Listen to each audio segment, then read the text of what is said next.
Today on Mother Mayhem. Your kids are getting to that point where they're about to go off in the real world. Your 18-year-old may already be off in the real world, and they need to learn how to deal with difficult people too. So modeling for them how to have these conversations and how to navigate these tricky people, well, you're giving them a life skill, and it's going to feel super uncomfortable and super awkward. That's just not a reason not to do it.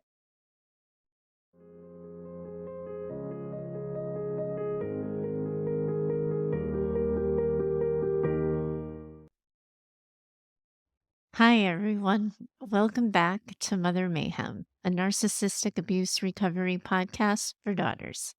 Today, we have our first listener submitted question, and I am so looking forward to helping her in just a bit. But first, I have to take a moment to thank you for supporting this show. I am recording this episode in the third week since I launched this show, and so far, 3,000 of you have pressed play on an episode. And I don't mind telling you that I am pretty gosh darn proud of this.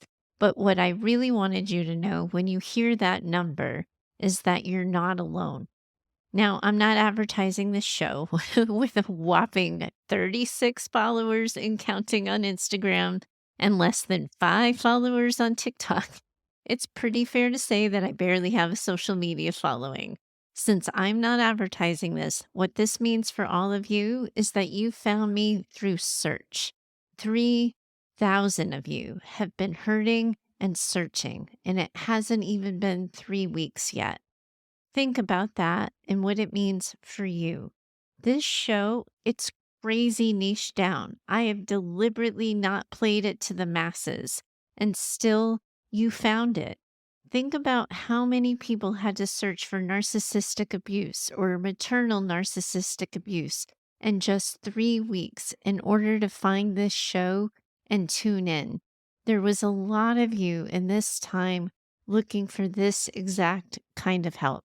And while you might be feeling wildly unfamiliar to yourself at times, and you probably experience so much of your life thinking that no one could possibly understand, you are listening to this right now in the company of other women who have been there too and are there too. And that is the exact reason why I'm doing this.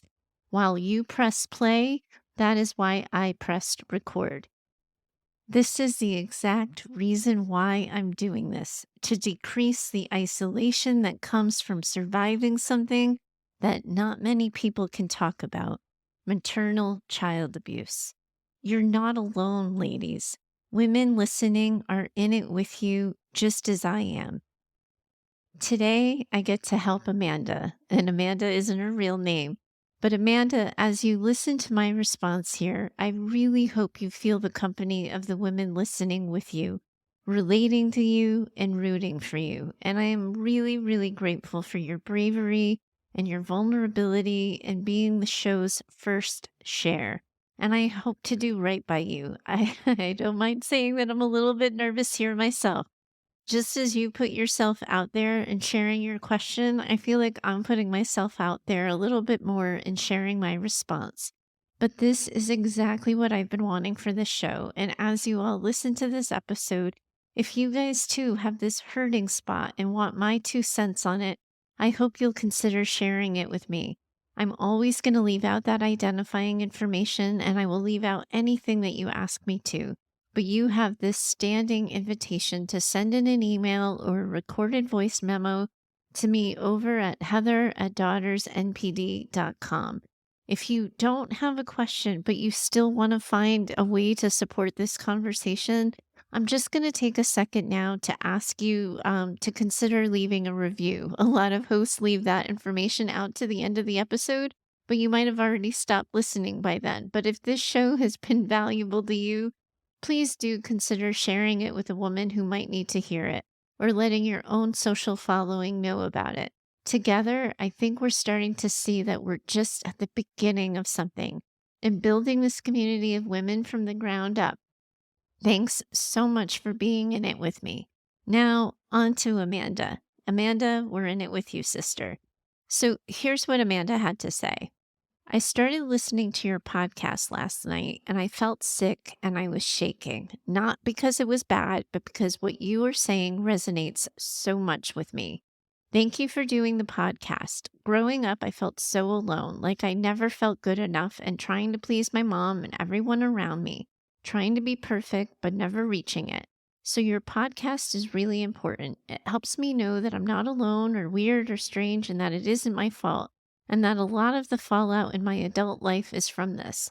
I've spent my life in debt to my mom because she sacrificed her life for me, because she gave everything to me to bring me up as a single mom.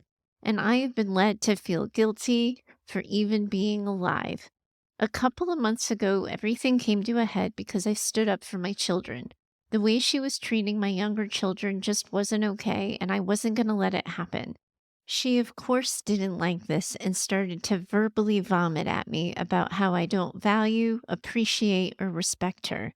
It was all very horrible and traumatic. But her behavior wasn't acceptable, so I wasn't going to back down. She ended up cutting off my kids, my husband, and I, and this truly broke my heart as my mom is more or less my only extended family. I did try to call to make sure that she got home safely, but she wasn't answering the phone. I left a message, but she only responded by messaging my husband and telling him how horribly I had behaved. These past 2 months, she has not been in contact, and it hurts every day. I haven't contacted her because of how toxic she is for my mental health, but it isn't easy. Being a mom isn't easy, and I know that, but I want to heal as I'm sure that it will make me a better person, a wife, and a mother. I try to be the best mom I can, constantly letting my children know that I love them as I grew up feeling unloved and with separation anxiety, which I still have to a certain extent. The worst thing is that since her last visit, although my mom hasn't been in contact with me, she's been texting my older two sons who are 18 years old and 15 years old. And this has just made me feel so betrayed and so hurt. I can't tell them who to talk to, but sometimes the things they say, I know they're my mom's words. Any suggestions? Oh, Amanda, this is a lot. This is so much. And I think a lot of the women listening to you are going to relate to what it feels like to be on the receiving end of the silent treatment.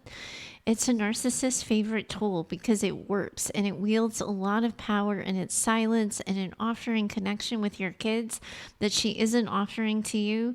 Well, that's just your mom twisting the knife in her treatment of you. And of course, this is going to hurt. Oh my gosh, of course it is. Navigating the confusion that comes with figuring all of this out, what to say to your kids, what to say, if anything, I know that's adding a lot of pain to your situation. First, I want to recognize you, and I really hope you're recognizing yourself for setting the boundary with your mom. It's not an easy thing to do. And as you know, it comes with so many feelings of second guessing and doubting yourself. I want you to know that I think you did exactly the right thing, even though it didn't quite get you the result you might have been hoping for. So often, I think that what I find in my relationships and in my interactions with clients is that so often women will do for their kids what they're simply not able to do for themselves.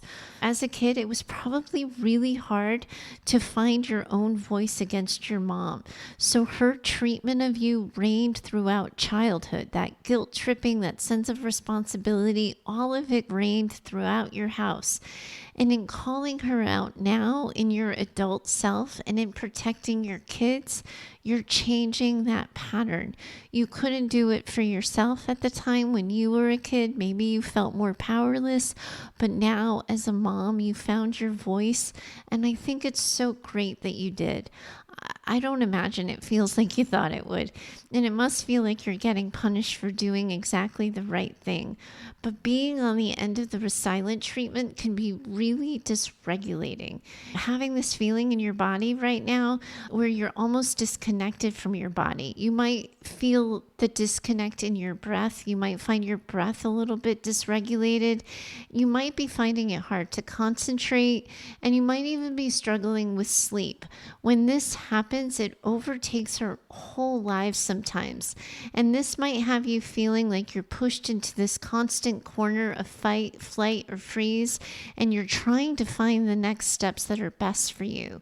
I get it. And what I always say is first, we have to get you in control of your body before we can get you in control of what it is you want to do and how it is you want to respond. So, in situations like this, I really focus first on grounding techniques. If you are feeling dysregulated in your body, this is a situation that often calls for regular and consistent deep breathing. You might find that you have to do these deep breathing exercises a couple of times a day. And when I say deep breathing exercise, I'm talking about the kind of deep breathing exercise that starts right at your toes and moves up the front of your body, including over the tops of your arms and to the top of your head. I really like it when people do this in a grounded position, preferably like on a hard floor or in a chair sitting upright or on your bed, but any place where you can feel a pressure point. So you want to think about it as being able to feel the pressure point at your heel, at the back of your legs and your calves, your butt muscles, your lower back, your shoulders, the back of your head. You want to feel grounded to the ground in these moments of intense body dysregulation. So if you're taking that breath, you're taking it from the very tips of your toes in this grounded position. You're feeling all the points of contact with the earth or with the chair or with the floor or whatever it is. And you're taking that breath over the tops of your toes, the tops of your legs, up over the tops of your arms, over your belly, up your neck, and then it's going to get to the top of your head. And hopefully maybe you're closing your eyes here, but you're letting that breath just sit for a second and hold it for a beat or two. And when you let your breath out, imagine the breath going down your back, down the back of your head, the back of your neck, the back of your shoulders, down your spine, past your butt, past your calves, past your toes, your heels, down the backs of your arms. And you might have to do this. I like 5 times. I think people often recommend 10 times. And I think sometimes 10 times can actually be too much and almost dysregulating for some people. I like to shoot for 5. And if you could do this 2 or 3 times a day, I think it'll help you really calm down your central nervous system. But here's what we want to get clear on. Not responding to your mom's silent treatment is the exact right thing to be doing. Just because you're dysregulated doesn't mean you're doing the wrong thing. Silent treatments are acts of aggression. Silence is violence. And that act of aggression, well, it's happening inside your relationship. Your mom is choosing to be aggressive in her relationship with you. By definition, she's showing you in her silent treatment that she's wholly incapable of participating in that relationship with you in any kind of way. So I would absolutely continue to encourage you not to engage with her, not to have a conversation with her, and not to seek her out in case she comes around. Because someone who's engaging in that passive aggressive, which isn't quite passive, by the way, but that passive aggressive technique of manipulating you inside a relationship, she's showing you with her limited skill set that she's incapable of actually having a conversation with you. So trying to would just be a setup and failure.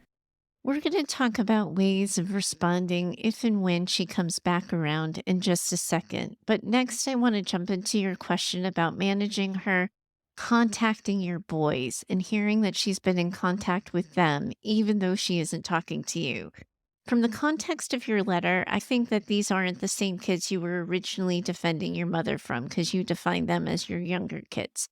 No, I really hear you and how you felt hurt and betrayed by the notion that she talked to them, but not you. But first, I want to assure you here that that isn't what that was. This isn't a story of her deeming you unacceptable, but finding your kids totally acceptable. She isn't loving your kids, but not loving you. That isn't what this is. Your mom chose a manipulation tool to get a response from you when she chose the silent treatment. Talking to your kids isn't about loving them. It's just another tool she's using in her arsenal that she's using to manipulate you. It hasn't nothing to do with your kids. And as a reminder of things I've talked about in other episodes, a narcissist isn't really capable of love. These actions aren't about her loving them, but not loving you. This isn't an example of her choosing not to love you. This is an example at her attempt to control you, manipulate you, and pull your strings. Your best resource here is not to engage, and don't let her win at controlling you. However you're feeling about her or her choices and her treatment of her, don't give her that. Don't let her know. Your feelings are none of her business, and she's only going to use them against you. She's going to weaponize them. Also, don't tell yourself a story here that your mother's so hurt or so betrayed that she simply can't stand talking to you. That isn't what this is either. You didn't do anything wrong. What this is your mother's attempt at controlling the narrative and of trying to maintain her power. The kids you mention here are older, and I'm going to argue that they're capable of hearing some of your truth. I'm also going to argue that they're deserving of the truth. Now, you don't have to lay out this whole sordid tale for them or share with them all of the ways that your mom has failed you, but I do think that they're old enough that you can start sharing some of your truth. And if you're hearing them say hurtful things to you that they're getting from your mom, I'm going to remind you here that your mom forfeited her right to privacy and polite consideration when she started playing dirty. If you're hearing your kids echoing her comments, you know they got them from your mother. And it's okay to say something to them. It's okay to talk about it. Sometimes we don't always know what to say. I think I've shared on the show before that my dream job would be, if this was like a Googleable skill, something you could Google, would be giving people the words for hard conversations. Nobody speaks, before I do this, nobody speaks in this personally perfect, developed way. I don't even speak in this personally developed, perfect way when I'm all hot and bothered with things. But I want to give you the words, or at least the idea of words you can say in this situation so you can feel a little more confident in having the conversation. Because I find that a lot of people, they're not skipping conversations because they don't want to have the conversation. They're skipping the conversation because they don't know what to say. So I'm just going to give you the sample script you can use as a way of connecting with your boys. So if you heard your mom's comments coming at you through them, I might say something like, wow, that really hurt me. I heard you say X, and gosh, I got to tell you, that just feels really bad. I love you very much. I love both of you very much. But if I'm being honest here, that doesn't even sound like you at all. It kind of sounds like my mom. And I can't help but wonder if these are really your words coming at me or if they're maybe my mom's. You might even continue by saying, I'm sad that you wanted to say something so hurtful to me. But since I know my mom's been talking to you, I really want the opportunity to talk to you too, if you'll allow me to. I know parents don't like burdening their kids with their feelings and they don't like putting something on their kids. But your mother already did this. It is already out. Now you're trying to help yourself navigate this, and you're trying to help your boys navigate it. So you might continue saying something like, and be honest with them, put it out there, be transparent about it. And you might continue this whole conversation with them and you might say something like, at first I thought the right thing to do here was to just keep the conflict between my mom and I. And I would have kept doing that, except now she's reaching out to you and I'm worried that she's giving you a version of events or a story about me that could impact my relationship with you. And you and I may have our problems from time to time, but I want them to be our problems, not a problem you have with me because of my mom.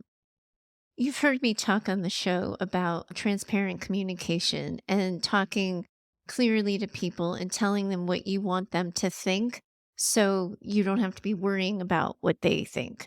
This is a really good opportunity to practice that because here's where you might say something to your boys. Here's what I want you to know. My mom said something to your younger siblings that I felt was X, Y, or Z, and it made me feel or think or worry about A, B, or C. I worried that your siblings would D, E, or F, and because of this, I asked mom to stop. She found my reprimand kind of offensive. She hasn't been talking to me for 2 months, and I accept this. And I accept too that she's talking to you. I just want you to know that you will always have my permission to come to me with questions, and I will always tell you the truth. I will always be truthful with you. It's not like me to ask you to choose sides, so I'm not asking that of you right now. However, I have to be honest with you. I am worried that if you're in the middle of me and mom, that this is going to be divisive for all of us. I really care about our relationship. My relationship with you kids is my most important thing. And I want to keep us all talking about this so we can figure our way through it together. I know, Amanda, this is a lot of words. But what I'm modeling for you and talking about and giving you a sample script for here is a sample conversation, a way of being so transparent in your conversation with your kids that you're telling them exactly what you want them to know and exactly what you want them to think. So then you can let go of worrying about what they think. They may still come up with their own version of events. They may still have their own story, but you're giving them the facts they need from your perspective so that they can make their own decisions. And I know that not everyone is going to be all perfectly scripted, but I want you to hear in this that it's really okay to speak your truth. I'm strongly encouraging you to speak your truth. And I'm just giving you an example here for how to do it. And I want to remind you that you do not have a responsibility to protect your mother from the natural consequences of her choices. Not telling your kids what's going on and they clearly know something is going on is only going to lend itself to secrets, misunderstandings, and hidden resentment. In being this transparent, you are choosing to take care of your kids and you're choosing to stop taking care of your mom. And I am a fan for putting it all on the table and talking crystal clear so everyone knows what they're dealing with. And I'm with you in thinking that you don't want them to cut off the contact or stop talking to her. If you set some kind of boundary with them on this, they're old enough that they're going to make up their own minds and their own decisions. And also, too, like, not for nothing, your kids are getting to that point where they're about to go off in the real world. Your 18-year-old may already be off in the real world, and they need to learn how to deal with difficult people too. So, modeling for them how to have these conversations and how to navigate these tricky people, well, you're giving them a life skill, and it's going to feel super uncomfortable and super awkward. That's just not a reason not to do it. So stick with truth telling. Your truth is on your side. Telling them only what they need to know to have the information they need to have and answering the questions that they have, that's a really good place to start. But should their disrespect continue, I'm really going to feel for you in this, but it'll mean that your mom has engaged in a smear campaign. And that, for the moment, well, shoot, it's going to feel like she's winning, doesn't it? A lot of women listening to this with you are going to be all too familiar with a smear campaign because they'll have been victim to one themselves. For anyone who doesn't know what I'm talking about when I say smear campaign, a smear campaign is another manipulative tool that narcissists like to use. They do it to tarnish someone's reputation and credibility. It usually involves spreading false rumors, lies, and negative information about you with the intention of damaging your image, causing others to doubt you, causing others to reject you. It's this whole attempt to control the public narrative of the conflict or situation that might be brewing between you and your mom. Smear campaigns are like this toxic whispering campaign where your mom strategically is sowing these seeds of doubt. She's creating division and she's seeking to isolate you from your support networks. So, the aim in all of this is controlling the narrative, manipulating other people's perceptions around what's going on, And of course, it's going to leave you feeling confused, hurt, and socially separate. You want your people to see you the way they've always seen you. And suddenly, when your mom's words are coming out of your kids' mouths, of course, that's going to be super dysregulating. And there's always a lot of advice online and in these self help books when it comes to smear campaigns. You're often going to hear the advice that you have to stay calm, don't engage, and often in these conversations, especially the ones that get oversimplified on social media, you're told to look for the people who stayed. That supposedly means that the people who are going to show you who they are when they hear the gossip about you, and whether or not they believe it, whether or not they come to you and ask for your side, and the idea easily gets spread on social is that your people are showing you who they are by how they respond to your mom's nonsense. In theory and on the surface, I have total buy-in into that.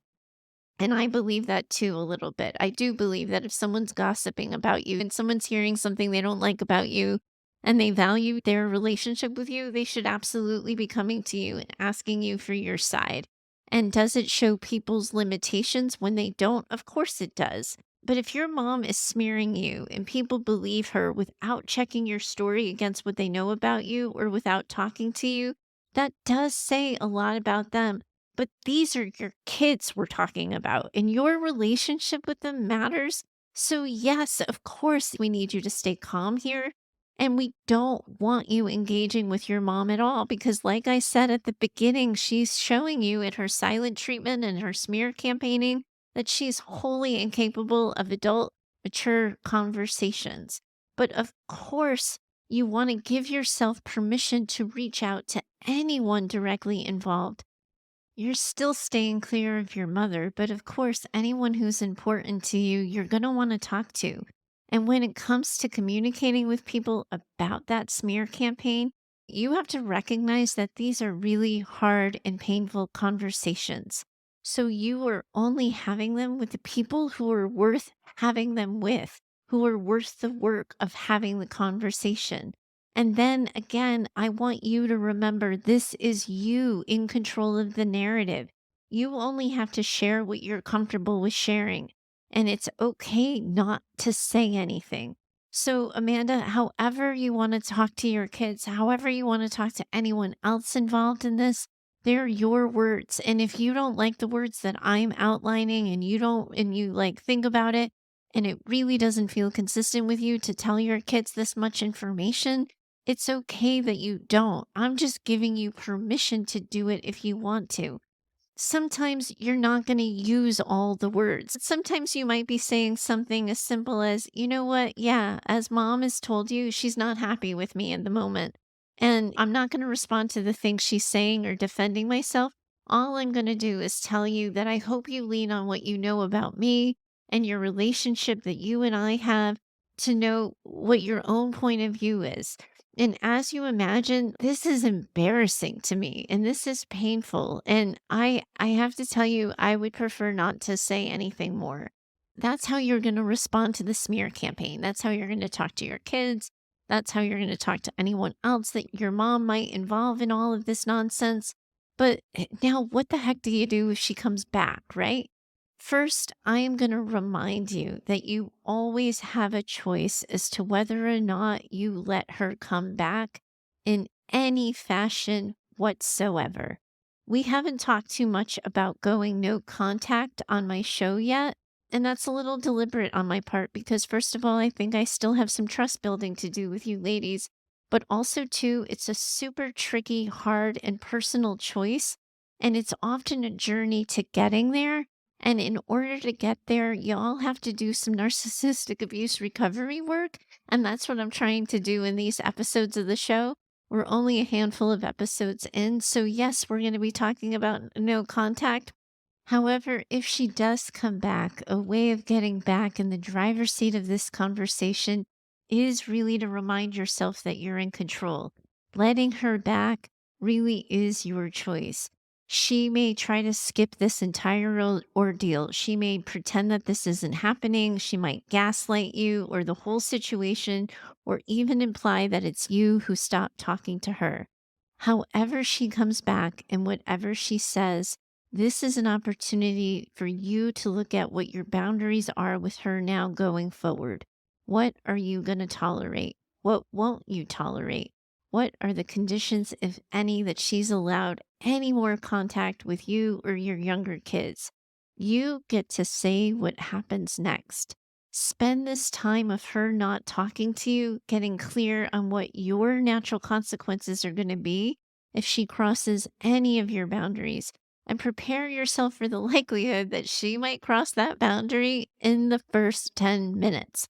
A lot of narcissists make that choice. And your mom, well, she's clearly testing you here.